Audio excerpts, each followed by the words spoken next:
Hello friends, this is Poonam and welcome to Savera study points. तो चलिए friends, शुरू करते हैं आज की प्रैक्टिस। उससे पहले यदि आप चैनल पर नए हैं तो चैनल को सब्सक्राइब कर लें एंड वीडियो अगर पसंद आती है तो वीडियो को भी लाइक एंड शेयर कर दें। साथ ही बेल आइकन भी प्रेस कर लें ताकि आने वाली सभी वीडियो की नोटिफिकेशन आप लोगों को मिलती रहे।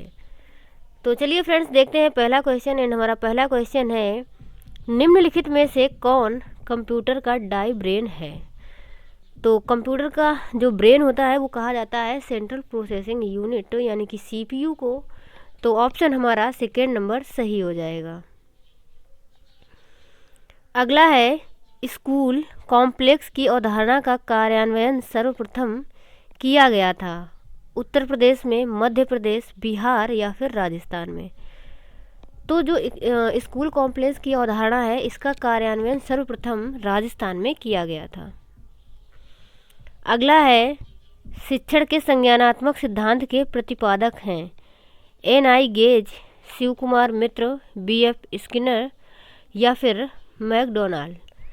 तो संज्ञानात्मक सिद्धांत का जो प्रतिपादक हैं वो है एन.आई. गेज, यानी कि ऑप्शन हमारा पहला वाला सही रहेगा।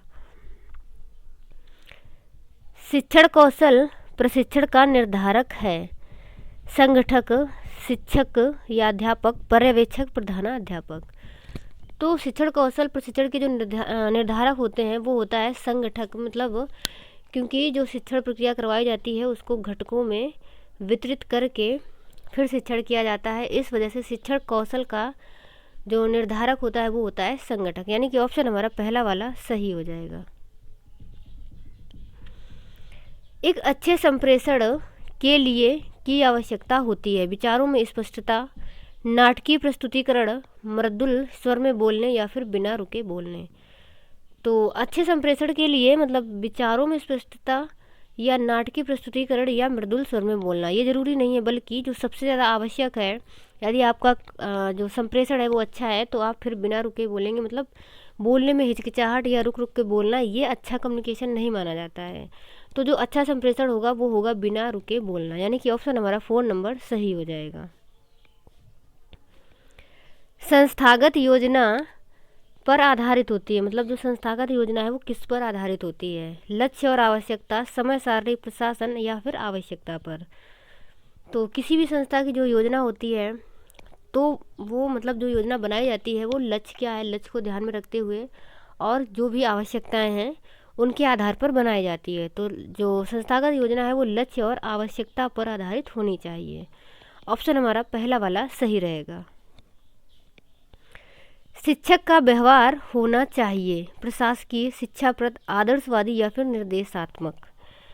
तो एक शिक्षक का जो व्यवहार है वो आदर्शवादी होना चाहिए। आदर्शवादी से मतलब है कि क्योंकि बच्चे शिक्षक का जैसा व्यवहार होता है, जैसा व्यक्तिगत व्यक्तित्व होता है, उससे बच्चे सीखते हैं। तो इस वजह से एक शिक्षक का व्यवहार आदर्शवादी होना चाहिए। आदर्शवादी के अंदर मतलब आदर्शवादी के अंतर्गत ही उसके जो भी व्यक्तित्व है, सभी व्यक्तित्व की सभी जो गुण होते हैं वो सारे उसी आदर्शवादी के अंदर ही आएंगे। तो इस वजह से एक शिक्षक को आदर्शवादी होना चाहिए।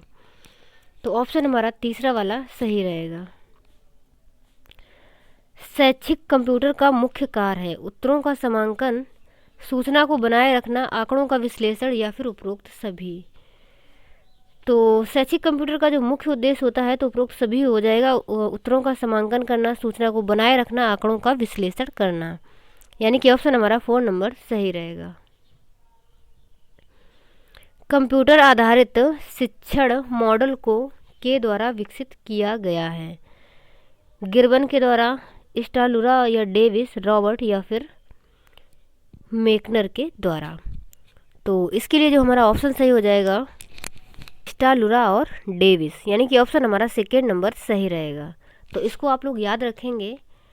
और उसके बाद हम देख लेते हैं अगला क्वेश्चन। एंड हमारा अगला क्वेश्चन है, विद्यार्थी के अवांछनीय व्यवहार को सुधारने के क्रम में सर्वाधिक प्रभावी विधि है?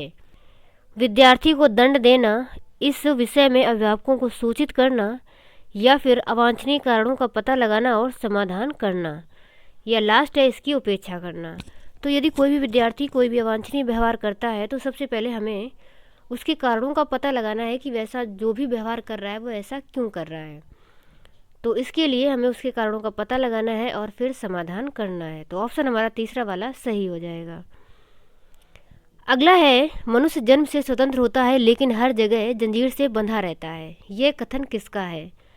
अब्राहम मैस्लो का, Jean Jacques Rousseau, John Dewey या फिर WII किलपैट्रिक का।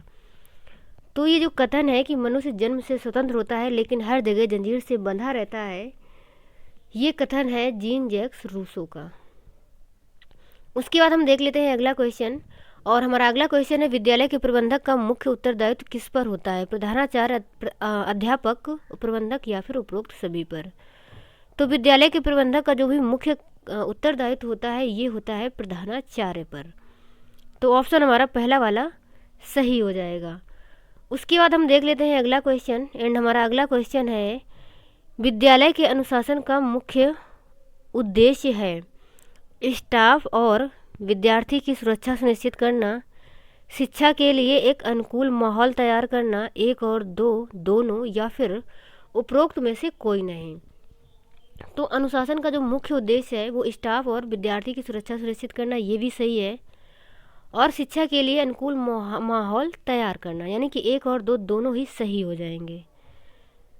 अगला है, के अनुसार प्रधान प्राथमिक स्तर पर अध्यापक अनुपात 1:39 था।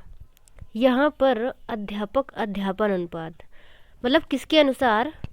प्राथमिक स्तर पर, यहाँ पर प्रधान नहीं होगा, ये 2 बार लिख गया है, यानी कि किसके अनुसार प्राथमिक स्तर पर अध्यापक अध्यापन अनुपात 1:39 था। तो छठे अखिल भारतीय शैक्षिक सर्वे के अनुसार, 5वें अखिल भारतीय शैक्षिक सर्वे के अनुसार, चौथे अखिल भारतीय शैक्षिक सर्वे के अनुसार या फिर दूसरे अखिल भारतीय शैक्षिक सर्वे के अनुसार। तो इसके लिए जो हमारा ऑप्शन है वो पहला वाला, यानी कि छठे अखिल भारतीय शैक्षिक सर्वे के अनुसार सही हो जाएगा। उसके बाद हम देख लेते हैं आगे, और अगला हमारा क्वेश्चन है, भाषा का व्यवहारिक ज्ञान सिखाया जाता है विद्यालय में, भाषा प्रयोगशाला में, भाषा शिक्षण में या फिर भाषा शिक्षा में। तो भाषा का जो व्यवहारिक ज्ञान है ये सिखाया जाता है भाषा प्रयोगशाला में। निर्णय लेने का कार्य करता है प्रबंधन, संगठन, प्रशासन या फिर पर्यवेक्षक। तो निर्णय लेने के जो कार्य होते हैं वो आता है प्रशासन के अंतर्गत, इसलिए ऑप्शन हमारा तीसरा वाला यानी कि प्रशासन सही हो जाएगा। कक्षा में शिक्षा प्रदान करने के लिए क्या जरूरी है? उचित माहौल, विद्यार्थी की उत्सुकता, विद्वान शिक्षक, उपरोक्त सभी। तो शिक्षा प्रदान करने के लिए सभी चीज़ें ज़रूरी होती हैं, यानी कि ऑप्शन हमारा 4 नंबर सही हो जाएगा। उसके बाद हम देख लेते हैं अगला क्वेश्चन, स्कूल में विद्यार्थियों के लिए एजुकेशन टूर जरूरी है, क्यों? तो विद्यार्थी यात्रा में खुशी का अनुभव करते हैं, विद्यार्थी को शिक्षा बोझ नहीं लगती, विद्यार्थी प्रत्यक्ष अनुभव के द्वारा सेगमेंट की जानकारी प्राप्त करते हैं, विद्यार्थी यात्रा का आनंद लेते हैं। तो यहाँ पर जो हमारा ऑप्शन है वो सही हो जाएगा।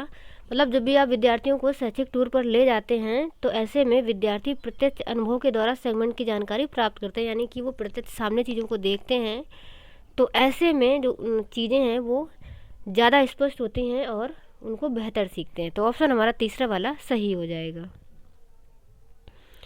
आजकल विद्यार्थियों की शिक्षा में कोई रुचि नहीं है क्योंकि व्यवसाय में बहुत पैसा है, शिक्षा बहुत महंगी है या फिर वे शिक्षा का भविष्य अच्छा नहीं मानते, शिक्षा का मॉडल और पाठ्यक्रम उपयुक्त नहीं है। तो यदि विद्यार्थी शिक्षा में रुचि नहीं ले रहे हैं तो इसका मतलब है कि शिक्षा का मॉडल और पाठ्यक्रम उपयुक्त नहीं है।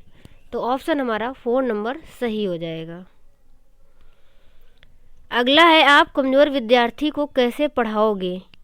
आप उसे रोज़ाना नए तथ्यों वाली नई पुस्तक देंगे, आप उसे मेधावी छात्र के साथ पढ़ाएंगे या फिर अलग से समय देकर पढ़ाओगे, या आप उसे बताओगे कि जो मेहनत करता है उसे सफलता मिलती है।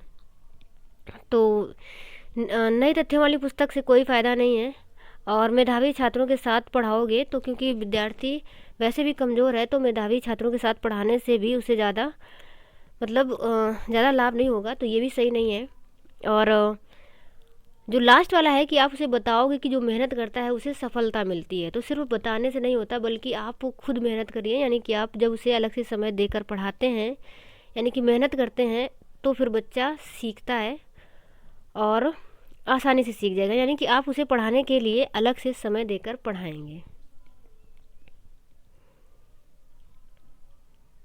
विद्यार्थियों को अपने सुनहरे भविष्य के लिए क्या करना चाहिए? केवल स्कूल में अधिक से अधिक पढ़ना चाहिए।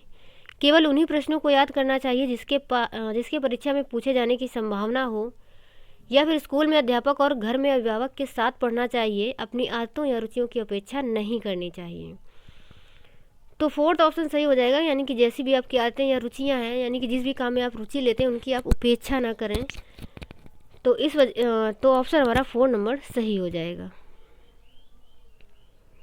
अध्यापक का सबसे महत्वपूर्ण कौशल है विद्यार्थियों को अपनी बात समझाना, अपने विषय में निर्धारित पाठ्यक्रम को सम्मिलित करना, अध्यापक के दौरान विद्यार्थियों को शांत रखना, यहाँ पर अध्यापन होगा, यानी कि अध्यापन के दौरान विद्यार्थियों को शांत रखना, या फिर नियमित रूप से कक्षाएं लेना। तो जो सबसे महत्वपूर्ण कौशल है ये हो जाएगा विद्यार्थियों को अपनी बात समझाना, यानी कि आप जो कुछ भी सिखाना चाह रहे हैं, बच्चों को समझाना चाह रहे हैं, वो आप बच्चों को समझा सकें। तो ऑप्शन हमारा फर्स्ट नंबर सही हो जाएगा। किसी व्यवसाय की सफलता पर निर्भर करती है व्यक्तियों को खुश करने की नीति पर, लोगों के साथ संबंध बनाए रखने, कार्य की गुणवत्ता बनाए रखने पर, या फिर वरिष्ठ के प्रति निष्ठा। तो वरिष्ठ के प्रति निष्ठा आवश्यक नहीं है, क्योंकि अगर आपको व्यवसाय करना या कुछ भी करना है तो काम करना पड़ेगा, तो निष्ठा से कुछ नहीं होने वाला। और व्यक्तियों को खुश रखना या फिर लोगों के साथ संबंध बनाए रखना, तो ये तभी होगा जब आप कार्य की गुणवत्ता को बनाए रखते हैं। यानी कि आपका यदि कार्य अच्छा है, कार्य की गुणवत्ता अच्छी है, तो फिर व्यक्ति खुश भी रहेंगे और अच्छे संबंध भी लोगों के साथ बनेंगे। तो ऑप्शन हमारा 3rd नंबर सही हो जाएगा। अध्यापन से पूर्व अध्यापक करता है उद्देश्यों की पहचान, शिक्षण, पाठ योजना, लेसन प्लान की तैयारी, या फिर विद्यार्थियों के हितों को जानना, उपरोक्त सभी। तो अध्यापन से पूर्व अध्यापक ये सभी कार्य करता है, यानी कि उद्देश्यों की पहचान करता है, पाठ योजना बनाता है और विद्यार्थियों के हितों को भी पहचानता है। तो ऑप्शन हमारा 4 नंबर सही हो जाएगा। किंडरगार्टन शब्द का अर्थ है बच्चों का गार्डन, बच्चों का घर, बच्चों का स्कूल, या फिर बच्चों के खेल का मैदान। तो ऑप्शन हमारा 4 नंबर, यानी कि किंडरगार्टन शब्द का अर्थ होता है बच्चों के खेल का मैदान। शिक्षा के विषय में कोठारी आयोग द्वारा प्रस्तुत रिपोर्ट का शीर्षक था शिक्षा और राष्ट्रीय विकास, लर्निंग टू बी, शिक्षा का विविधीकरण, या फिर सभी के लिए शिक्षा। तो शिक्षा के विषय में कोठारी आयोग द्वारा प्रस्तुत रिपोर्ट का शीर्षक था शिक्षा और राष्ट्रीय विकास। तो ऑप्शन हमारा पहला सही रहेगा। लर्निंग का उपयुक्त अर्थ है ज्ञान को मन में बैठाना, व्यवहार में परिवर्तन, व्यक्तिगत समाशोधन, या फिर कौशलों की प्राप्ति। तो लर्निंग का जो उपयुक्त अर्थ होता है वो होता है व्यवहार में परिवर्तन, यानी कि जब आप कुछ सीखते हैं तो आपके व्यवहार में परिवर्तन आता है, इसलिए ऑप्शन हमारा 2nd नंबर, यानी कि व्यवहार में परिवर्तन सही हो जाएगा। तो चलिए फ्रेंड्स, आज की वीडियो में हम इतना ही रखते हैं, और मैं आशा करती हूँ कि आप लोगों को अच्छे समझ में आया होगा। तो आगे मिलेंगे अगले वीडियो में, तब तक के लिए bye bye and take care.